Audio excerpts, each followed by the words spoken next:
Each and everyone attending the conference. It is indeed a great privilege for me to introduce today's distinguished keynote speaker, Dr. Manju Jaidka, a name that resonates deeply within the fields of American literary studies, Indian writing in English, diasporic literature, and creative writing, both nationally and internationally.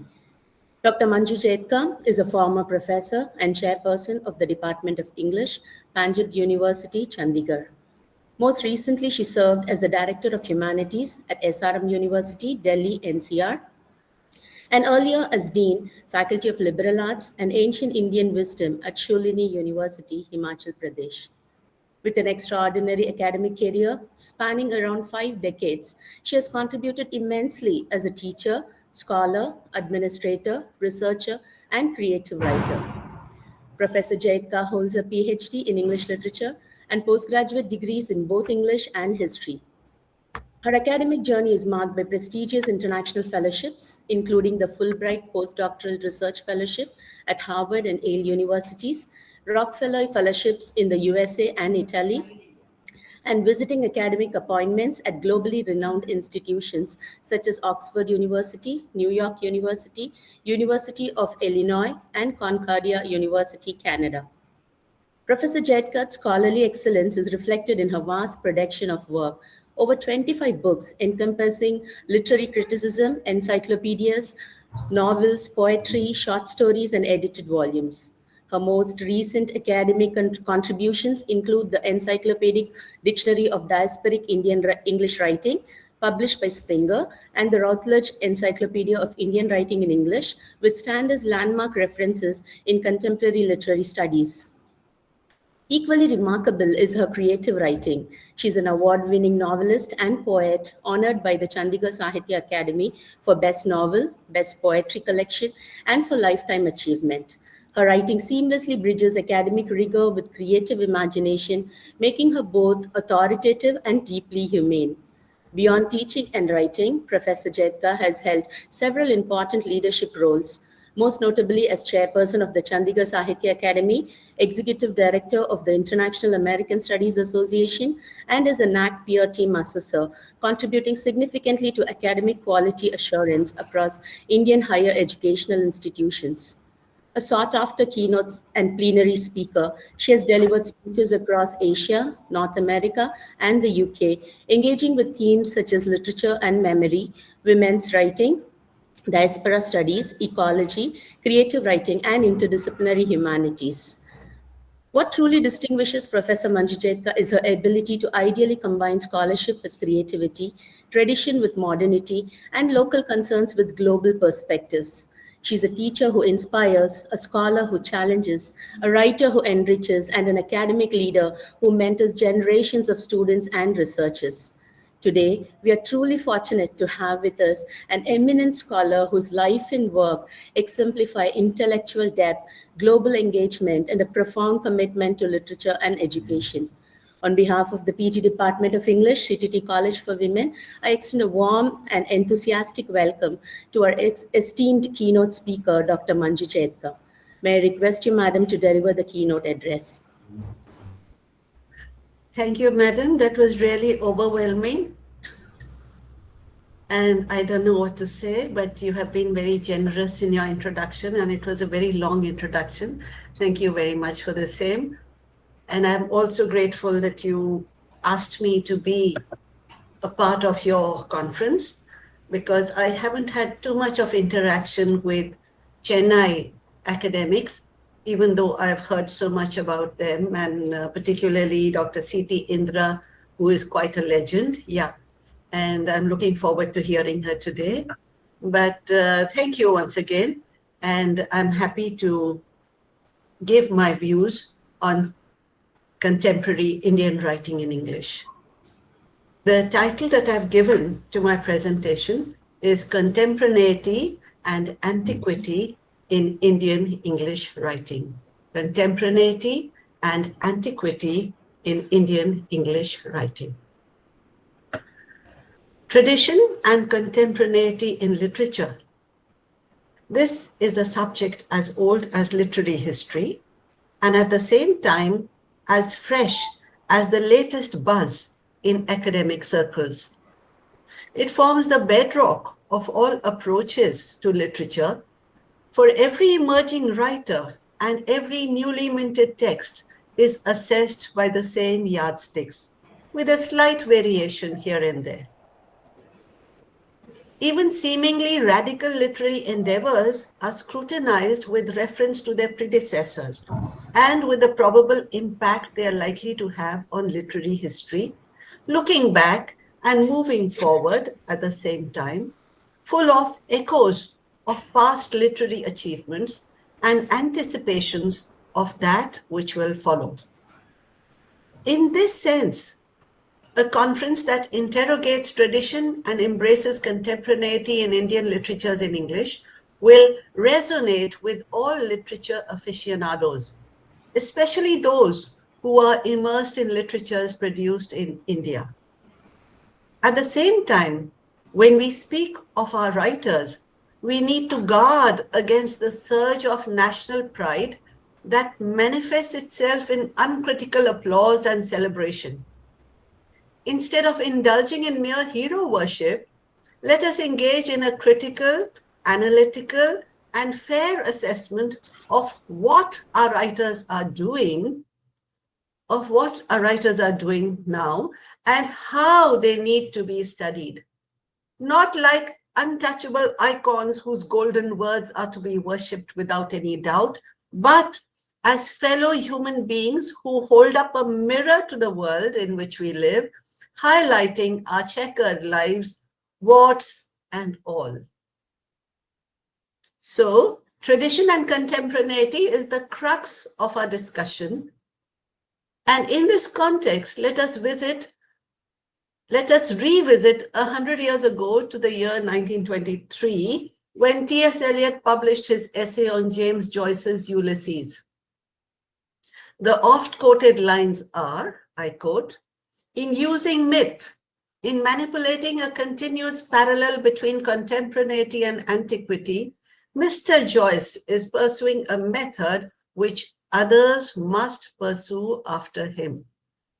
It is simply a way of controlling, of ordering, of giving a shape and significance to the immense panorama of futility and anarchy, which is contemporary history.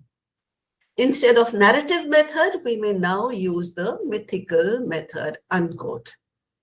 Looking further back at the 1917 essay, Tradition and the Individual Talent, Eliot insists that poets must engage with the past as a living presence, integrating tradition into their work to participate in an ongoing artistic dialogue.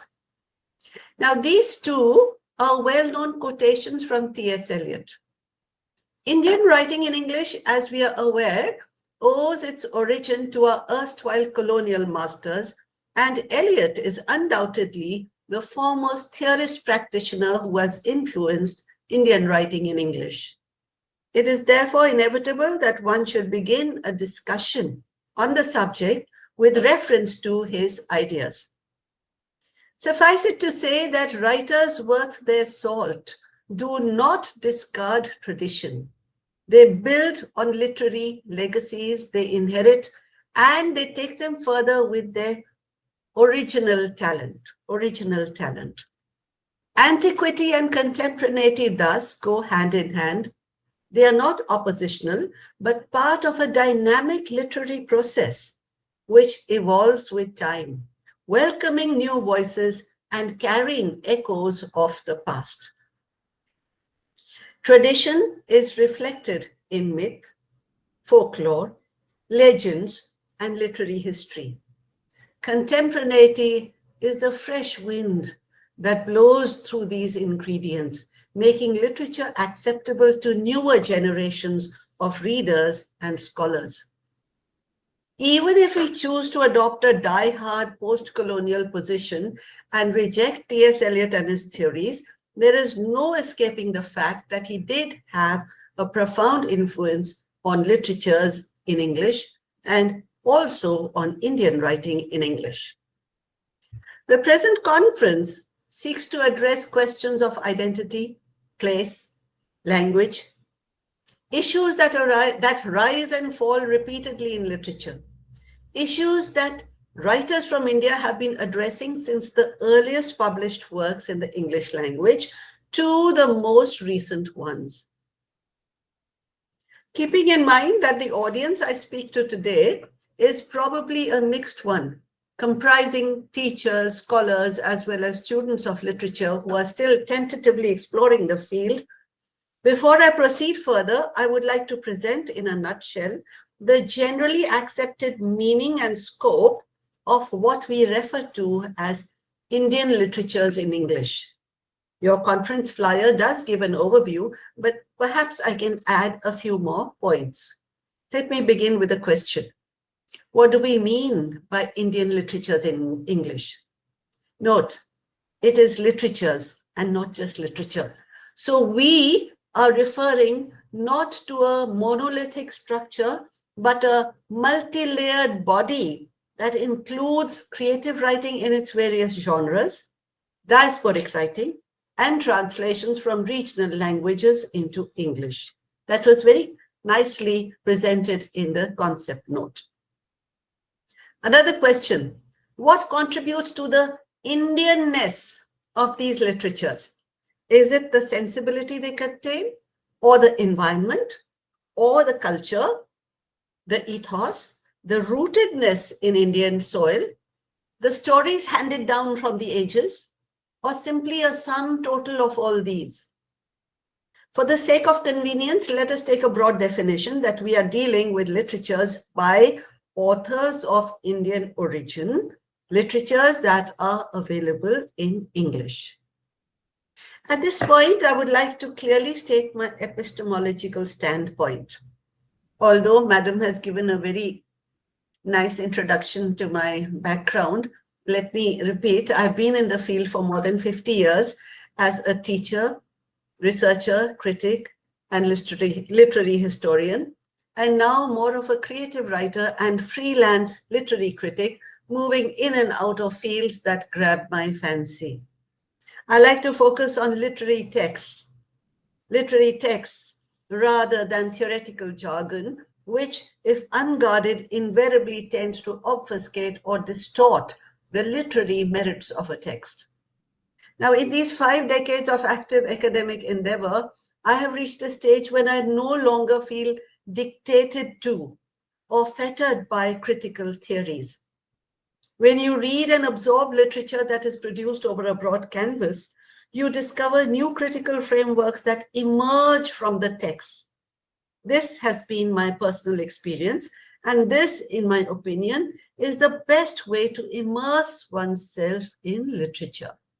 And today I will touch upon a few thoughts that may be kept in mind when we speak of how Indian writing in English today endeavors to embrace the old and the new, the past and the present, then and now, looking forward to times that will be. A historical survey would begin with the stalwarts, the big three, Mulk Rajanand, Raja Rao, and R.K. Narayan. The succeeding generations coming down to the contemporary times would include Shashi Deshpande, Salman Rushdie, Aravind Adiga, Geeta Hariharan, Arundhati Roy, and many others across the genres. These, among others, are frequently cited and anthologized, but no less talented, no less prolific are others who dot the terrain of Indian writing in English. We also have translations into English that make Indian literatures accessible on the global platform. These and the writings of burgeoning categories of diasporic writers who follow in the footsteps of Anita Desai and Bharati Mukherjee ensure that readers all over the world have access to literatures that emerge from India.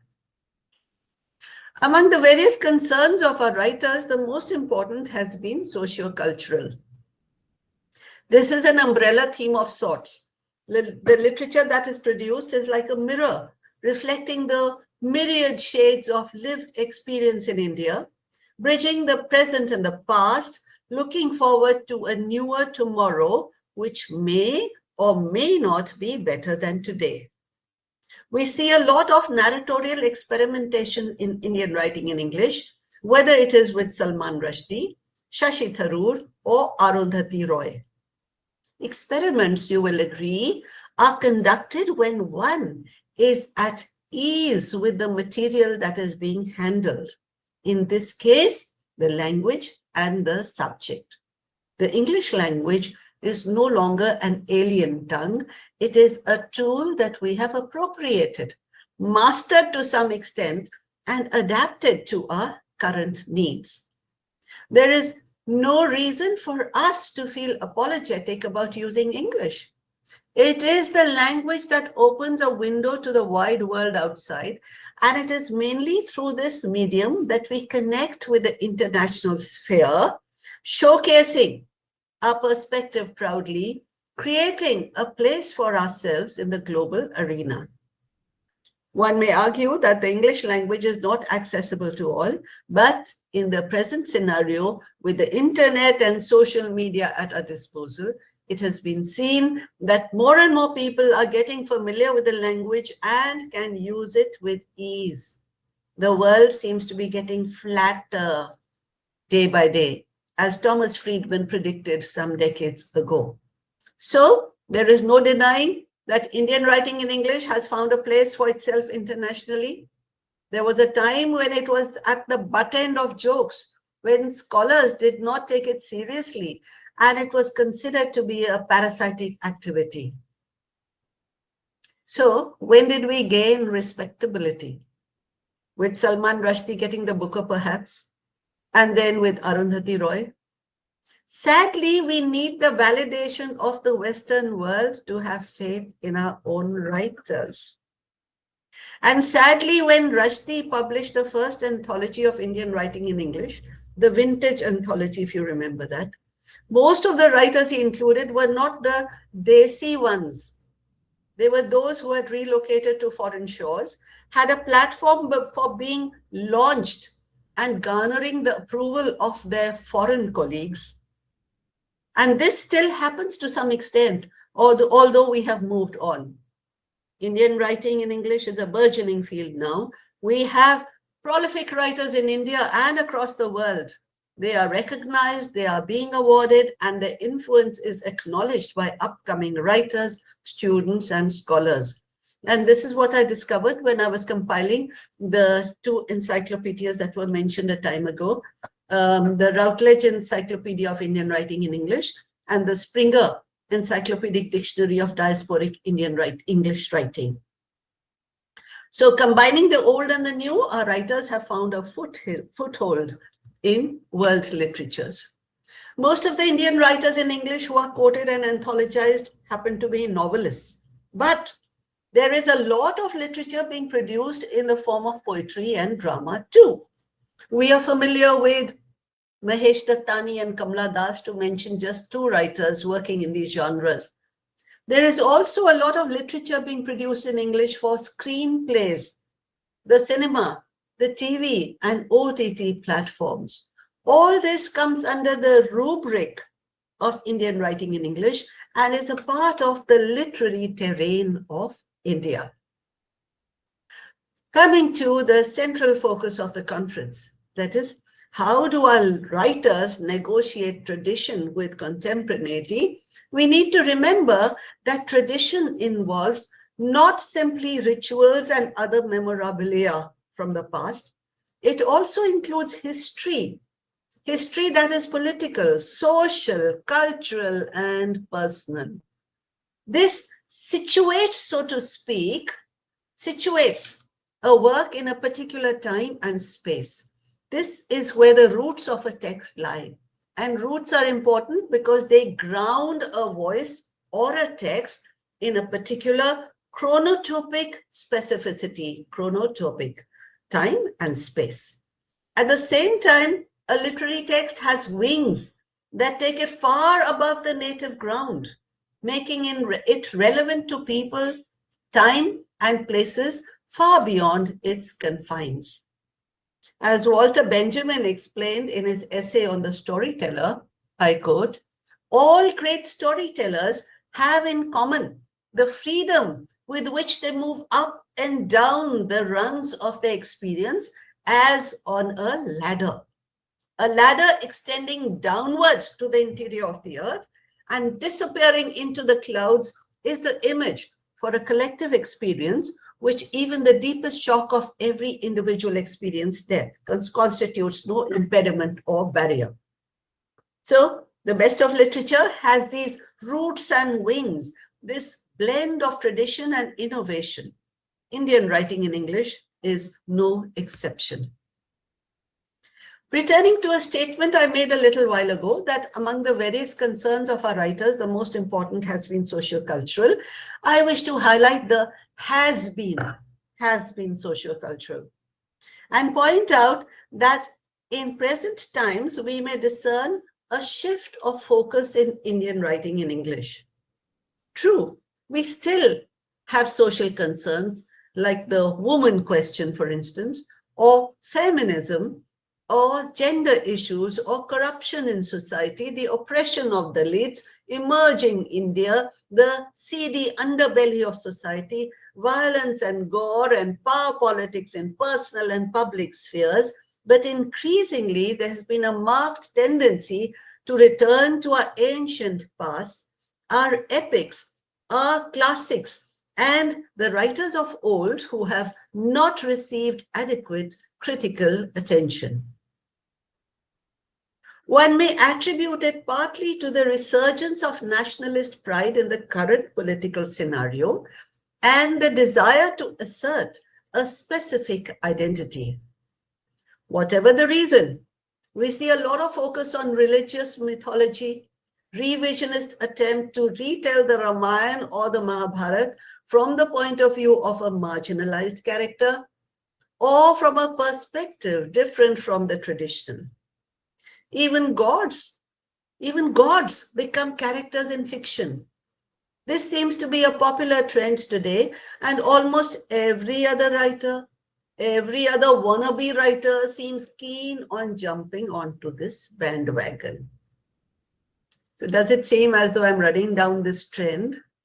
Not really. I'm just surprised at the deluge that seems to be gathering momentum and wonder how long this fad will last. Yes, tradition is here, and there is some contemporaneity too, as it is a revisioning and reinterpretation of older stories. But the subject becomes a marketable commodity in the present context.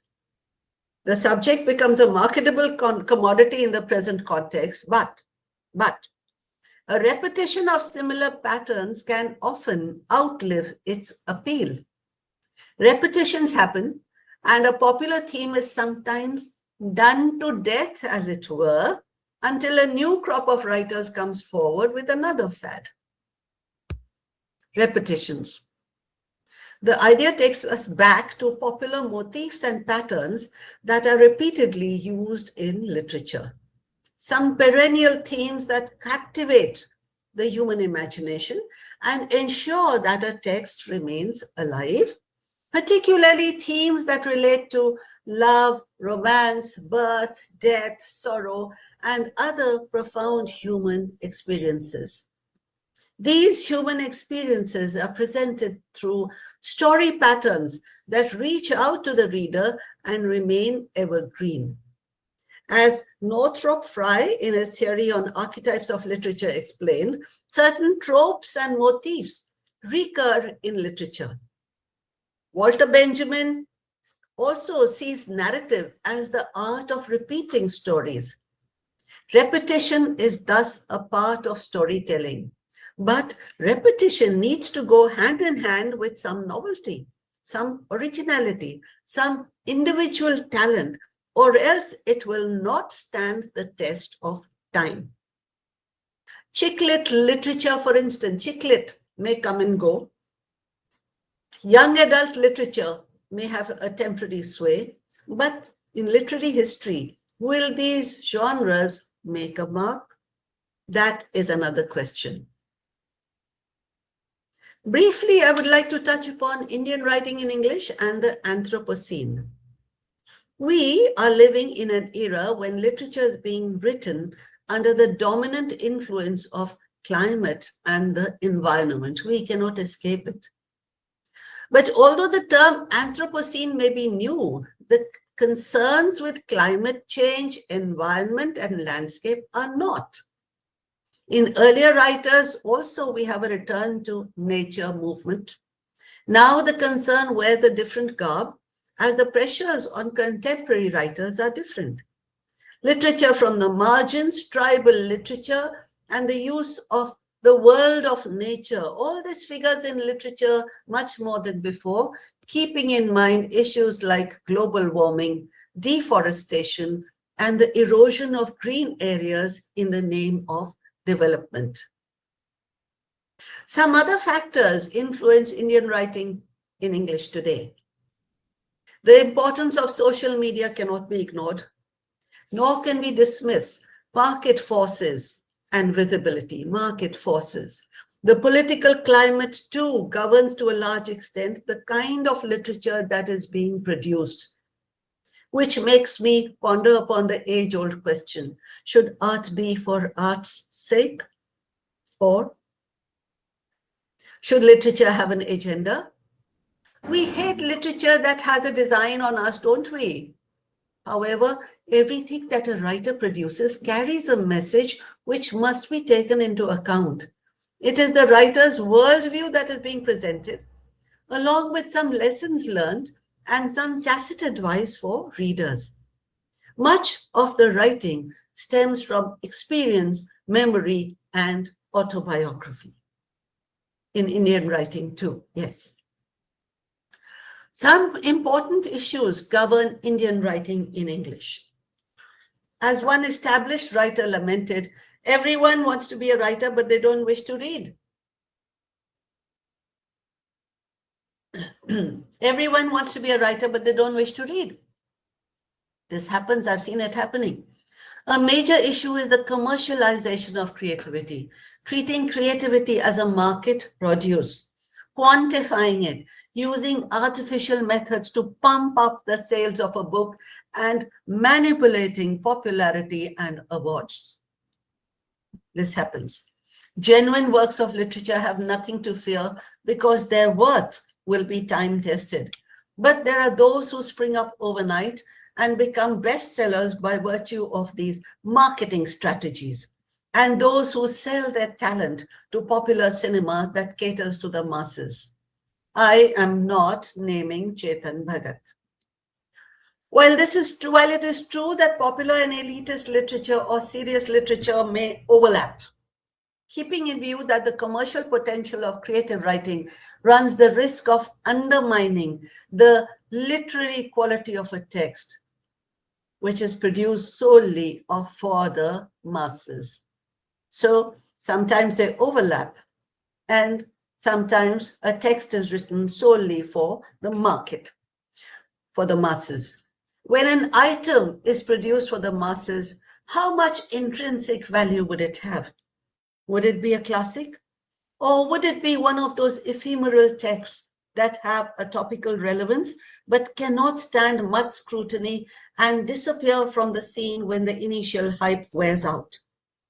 If we look at the OTT platforms, films and serials that are top grossers today, it appears that what sells today is sex, sleaze, and gore. Writers today also have to grapple with the politics of publication. How to find a publisher if you're not one of those writers who have made it.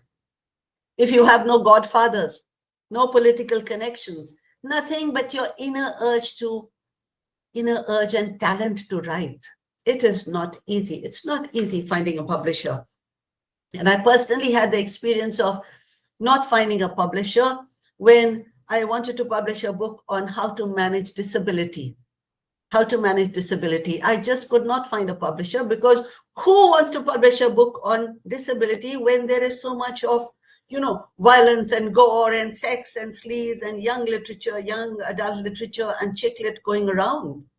So that was a problem I faced until I put it on Kindle and I self-published it. And then once it was self-published, then it found its own life and went across international borders. I was happy for that. Now, there is also the politics of canonization. How do certain books become respected texts while others fade away into oblivion? Again, there is power politics at work. I will not go into that. And there is the politics of translation. The best works may not get translated into English, but a mediocre talent with the right kind of friends and connections may be able to get her work translated, and it may reach a wider audience. Yes, it happens. And we have been talking about Heart Lamp by Bhanu Mushtaq. It has been validated by a foreign yardstick, and that is why we are tom-tomming it. That is why we are giving it so much importance. But look at the title, Heart Lamp.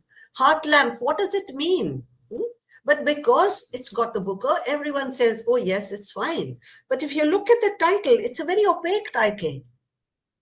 I'm sure a better construction, a better title would have been available, like The Flame in the Heart or The Lamp in the Heart or something like that. But Heart Lamp is what has been accepted and awarded by a Western panel of assessors. And so we also accept it and we say, oh yes, it is the greatest. So let us be a little critical. Let us not just accept what we are handed down by the Western world. Now, okay, so what happens in the translation? Is it worth the effort or not? The judges are sometimes carefully chosen, as are the translators, and the work travels across geographical boundaries, finding itself in international readership. Visibility is thus ensured. It is also ensured through literature festivals, and we have no dearth of them now in our country. But most of these literature festivals now seem to have become, circuses, where the same performers are flattered and feted. After a while, that too becomes a yawn, as it takes on the appearance of more of a reunion of old buddies, more of a glitzy, glamorous collection of celebrities than a serious gathering. I do not wish to sound dismal, for despite all politics, Indian writing in English is a flourishing field and has a bright future. We, as teachers, scholars, and critics, can do a bit to ensure some kind of quality control that the literature that is produced, disseminated, translated, and popularized should be such that we can legitimately feel proud of. It should have its intrinsic worth and enough strength to travel down the ages on its own merit. Literature produced in India needs to be a bridge between our land and the outside world. Our land and the outside world. We believe in Vasudhaiva Kutumbakam, don't we? Human experience across borders of time and space. And this human experience is very much the same. There is a connectivity between our literature and theirs. Our literature and theirs that we need to explore so that differences that lead to hostility are bridged. The idea of Ubuntu works well too.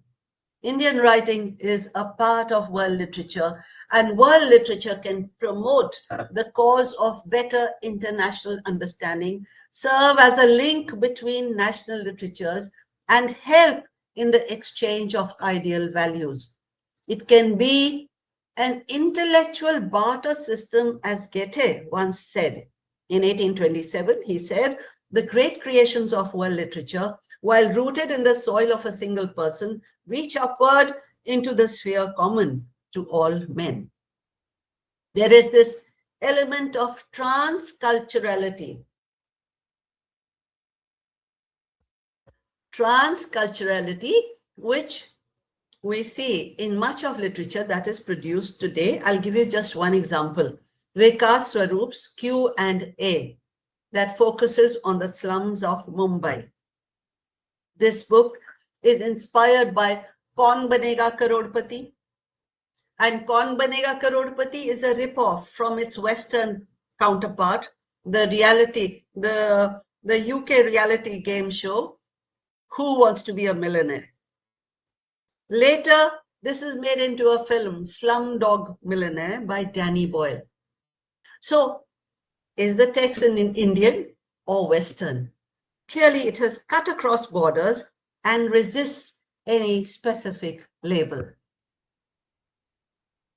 So, keeping in view that what we produce will become part of world literature and will go down to posterity, we, readers, writers, teachers of Indian writing in English, need to develop a sense of responsibility. We need to resist trend worship. We need to practice discrimination, not reverence. We need to maintain an equilibrium between praise and critical analysis. Much of Indian writing in English exists outside the glare of festivals, prizes, and social media. It is here that tradition often survives most stubbornly. Contemporaneity is not to be confused with popularity. Celebrated writers do not always carry tradition forward. Often it is sustained by teachers, translators, small press poets, and relatively unknown writers. And this is what I realized when I was working on those encyclopedias. It dawned on me that many serious writers remain unread, unreviewed, uncategorized. And these are the writers to look out for, to translate, to support. Tradition and contemporaneity thus go hand in hand. What exactly is at stake if this balance is lost? Unless a careful balance is maintained between them, one may overshadow the other. They are like two powerful stallions drawing a chariot, and they need to be in harmony, or the consequences may be disastrous. Are we not reminded of the Icarus pattern? Icarus, you know Icarus? He was told if you go too close to the sun, those beautiful wings will melt and you will fall into the sea and drown. In our own legends, we have an Indian counterpart to the story, Sampati and Jatayu. The harsh rays of the sun burnt Sampati, who tried to shield his brother Jatayu. So there is a similarity in the stories, but also a difference. The point that I'm stressing is that certain stories will continue to be repeated over and over again, and a balance between the past and the present is needed for sustainability in all our efforts in order to forge ahead. Like William Blake's Bard, the writer sees past, present, and future. He knows that time is a river that will keep flowing, and our stories will flow with the current as they move down the stream, forever changing and forever new. Finally, if tradition and contemporaneity are best imagined not as opposites, but as a movement, we can think of them as an intertwining, interwoven, unstoppable movement that shapes the evolving literary terrain. Like a river that comes down from the hills, flows to the valleys and plains towards the seashore. It does not move backward. And yet, when we think of the river, we visualize it in its entirety, from the earliest point of origin right down to the delta, the final destination where it merges into the sea. We, as scholars and students, need to recognize this ever-flowing river. I quote with a few lines taken from a poem I wrote a couple of years ago on the river. The river speaks. Would you like to join my endless flow? Dance with me, be a part of my show. Move with me, advancing, exploring towards our final destination. We will journey on, discovering new shores, new sands, new lands, new climes and cities, and infinitely more. Accept the change, embrace the unknown, just keep on going, moving on and on. Let us go, let us flow. Thank you very much.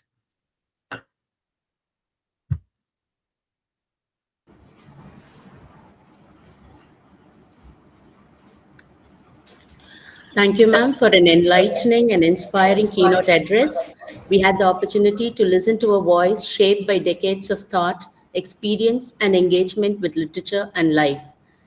You precisely trace the evolution of Indian English literature, highlighting its cultural depth, diversity, contemporary relevance, and narrative experimentations. The way you connected literary texts with social realities and global perspectives made the session both engaging and intellectually enriching. Your speech added immense value and intellectual depth to the conference, madam. Thank you once again for sharing your valuable time and knowledge with us. Thank you so much. I would welcome any questions or comments if there are any, if that is part of your program. Otherwise, it's fine. Thank you. Yes, ma'am.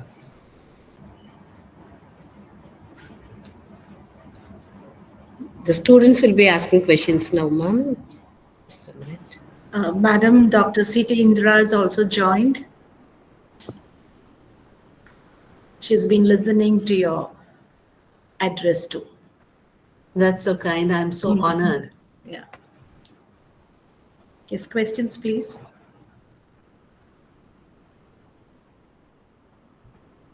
I find that usually students are a little shy asking questions.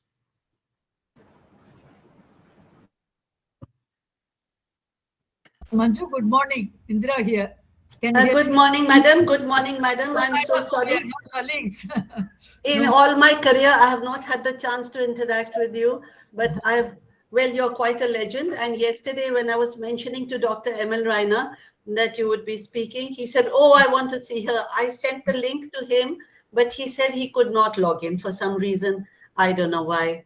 But in any case, he remembers you fondly, Dr. Emil Reiner. Where is he? He's still in Chandigarh or you? He's in Chandigarh. He's in Chandigarh. Oh, I love him. Great respect. Oh, yes. He's still active, bright, and energetic as ever. Your department has produced great minds. We're all enlightened to talk. That's very kind, madam. My only regret is that I have not interacted with you. It's just chance.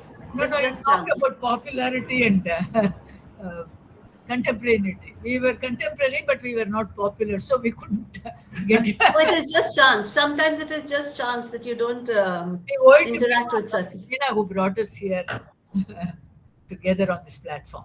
I'm so happy. I listened. Yes, I'm so glad. Thank you so much. I listened from the beginning. Unfortunately, there was some technical ineptitude, so I couldn't show you that I'm here.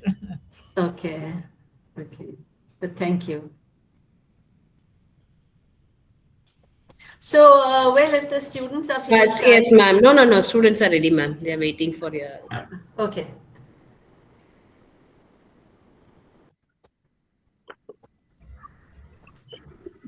Hi, ma'am. Yes.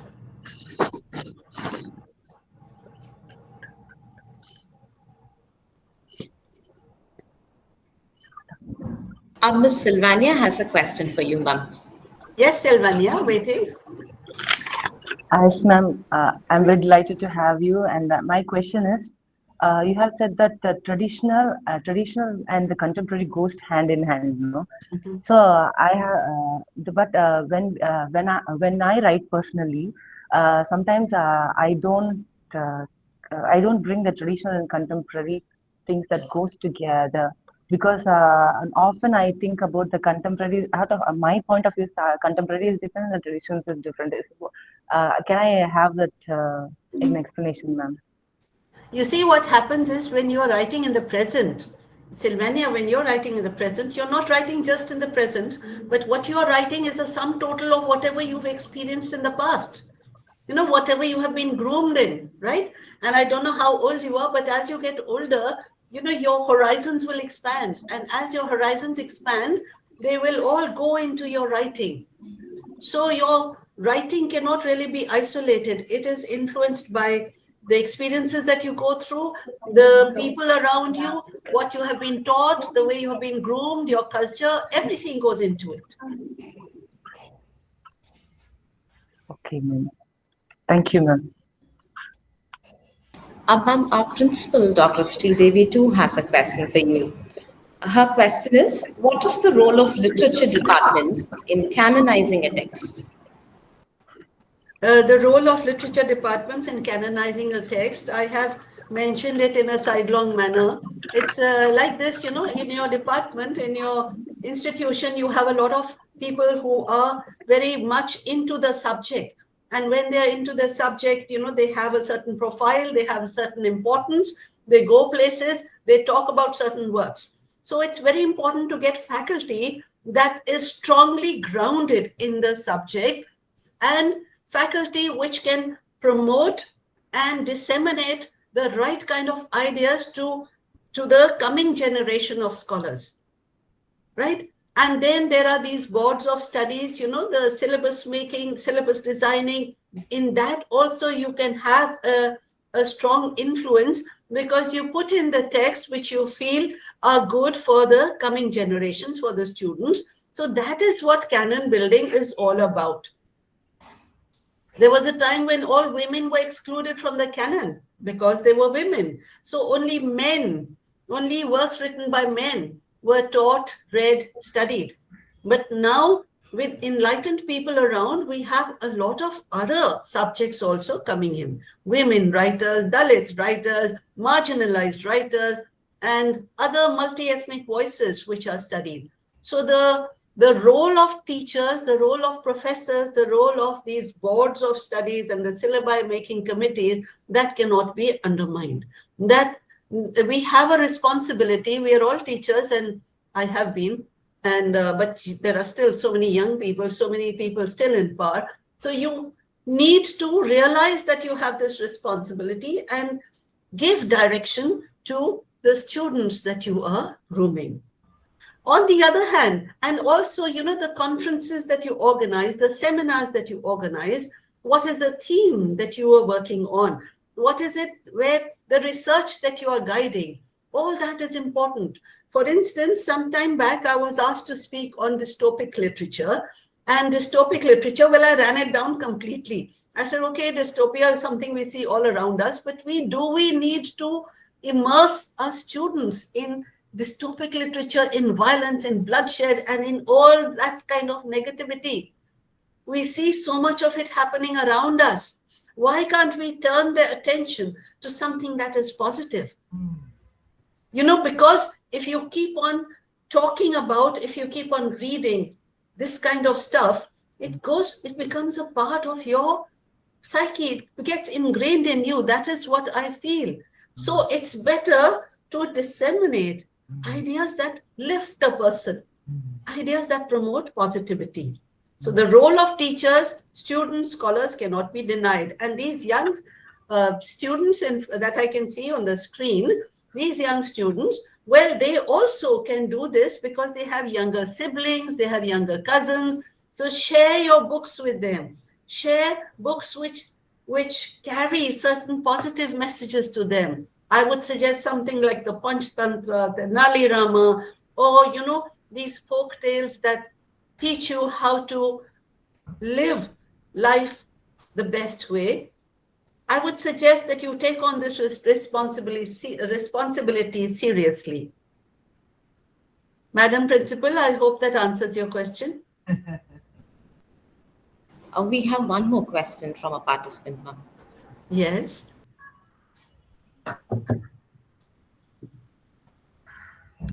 Good day, ma'am. To what extent can the works of new Indian writers be seen as redefining India in 21st century? Your voice is echoing, my dear. Say it again slowly. To what extent can the works of new Indian writers be seen as redefining Indian in 21st century? Let me repeat what you said. To what extent can the works of new Indian writers be treated as what? Ma'am, she's repeating it. Just a minute.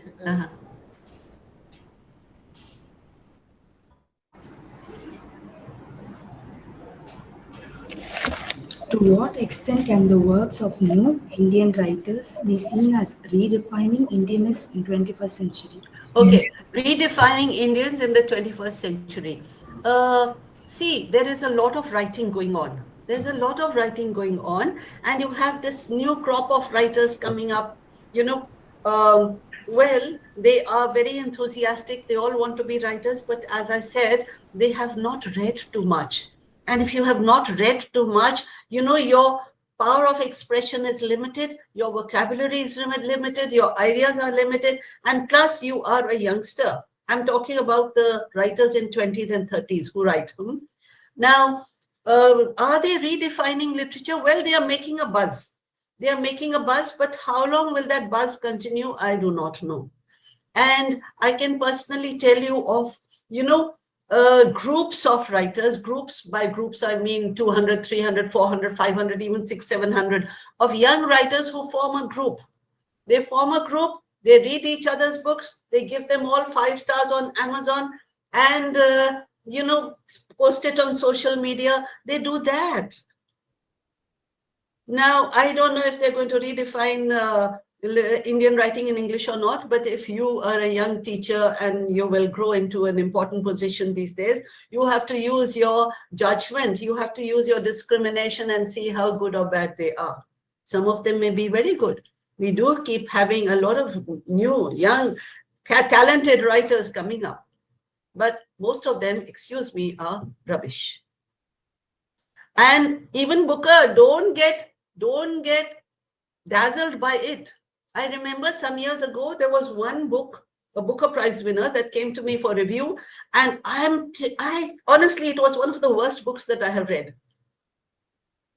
It was one of the worst books that I had read. And that guy had used, the kind of language that illiterate people use, putting in bad words, putting in slang, and all sorts of things, that it gets the Booker. So don't get dazzled by it. Use your own judgment, use your own buddhi, your common sense, and see whether there is some merit or not in the work, right? When we were working on the encyclopedias, there were so many people who wrote to me saying, I have published so many books and so on and so forth. I'm a poet, I'm awarded by so-and-so. But then I read just 2 or 3 poems by that person and I saw that this man doesn't even know grammar. And there is something like poetic license. But when you use thee instead of thou, and when you say mine instead of thine, and when you make a lot of other mistakes which are clearly not part, which don't fit into the poetry, then I don't get convinced. So it's good to have your own opinion and not get swayed by others. But I understand your position. See, I have put in 50 years in this job, so I am on a different plane, but you will get swayed a little. Fine, listen to everybody, but try and see what is the worth of what you are reading. Okay? Thank you, ma'am. We have another question, ma'am. In what ways do new Indian voices address generational conflict between transition and modernity? In what ways do new Indian voices address generational conflict between transition and modernity?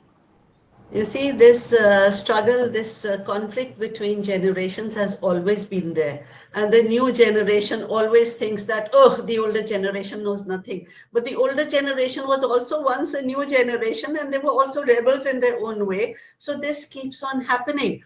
And when the younger generation becomes the older generation, then they realize, yes, our parents are okay. They were fine. They were right in what they said, and they were right in what they did. Now, the upcoming generation, well, they have to make their own mistakes. They have to make their own mistakes. They have to learn their own way. And they have to make asses of themselves also. Because unless you make a fool of yourself a couple of times, you don't get wiser. So give them time, let them grow, and time will tell. History, literary history, will determine where exactly they stand. Did I answer your question, or is there something missing? Yes, ma'am. Yes, ma'am. Thank you. The next question. Do you think the diasporic writers have a balance of tradition and contemporaneity than the Indian writers? Do you think the diasporic writers have a balance of tradition and I got it. contemporaneity than the Indian writers. What is your I got it. opinion, ma'am? I got it. You see, in the beginning, actually, diasporic writing is something that we have been hearing about since the 1980s, I think, roughly 1980s, 70s, 80s. It was Bharati Mukherjee who made it popular, and after that, there have been so many others. Even before Bharati Mukherjee, there were other writers, people like, once upon a time, there was this barber called, what was his name? Deen Muhammad. Deen Muhammad. He went around places cutting hair, shaving, and so on, and he wrote stories about his experiences. But let's not go that far. Let's talk about Bharati Mukherjee. Now, when Bharati Mukherjee was started writing, she would present India in a very exotic manner. And most of the diasporic writers at that time, in the 70s, 80s, and even to some extent in the 90s, they were presenting India in very exotic terms as a land which was, there were Maharajas, there were elephants, there were snake charmers, there was voodoo magic and things like that. And Bharati Mukherjee, when she was much lauded and she became famous, she came to India, and everybody said, we are very proud that, you have made India proud, and one of us has become so important. And she says, oh, I ain't Indian, I'm not Indian, I'm American. But all her stories are based in India, and the fame that she has got is courtesy India, right? So, as somebody put it, Indianness is like a shawl that she wears when she feels like it, and when she wants, she can discard it. So, there is an element of opportunism, mind you. In the early diasporic writers, there is this opportunism. They know that what the West wants, what the readers in the West want, is something like magic, something like voodoo, something exotic. And so they write about that, whether it is the mistress of spices or whether it is, something like magic realism or whatever. But now things are different. Now you don't find that kind of India. Or even if you have patches where you have that kind of India, you have a lot of these writers who are writing abroad, and there's so many of them. They go from India, they go abroad, they settle down there, and they write about their own experiences there. Second generation of diasporic Indians, third generation, they are very well adjusted in that climate, in that environment, and that kind of magic, voodoo, and that is not there.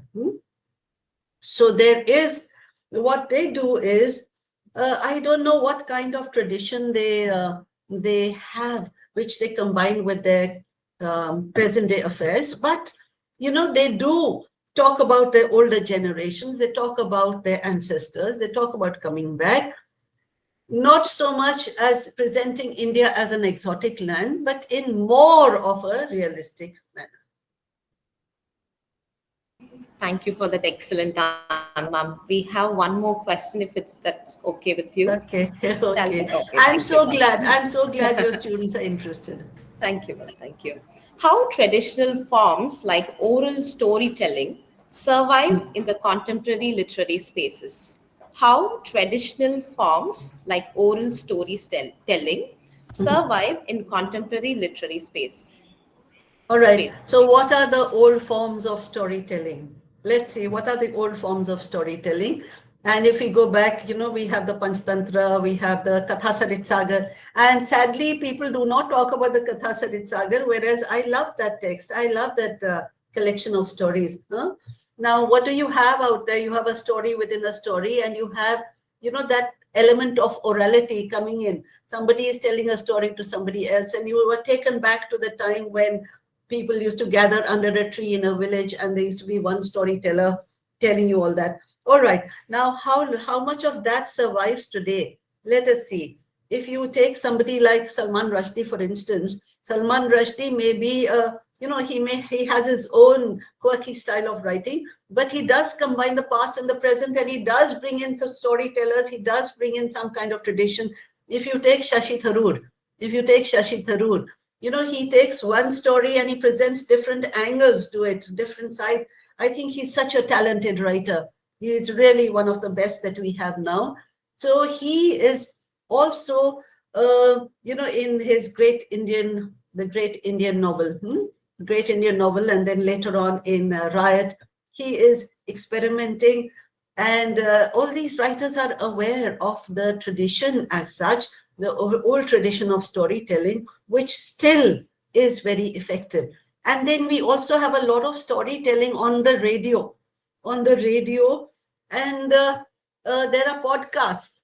I'm not very familiar with podcasts, so I won't go into that.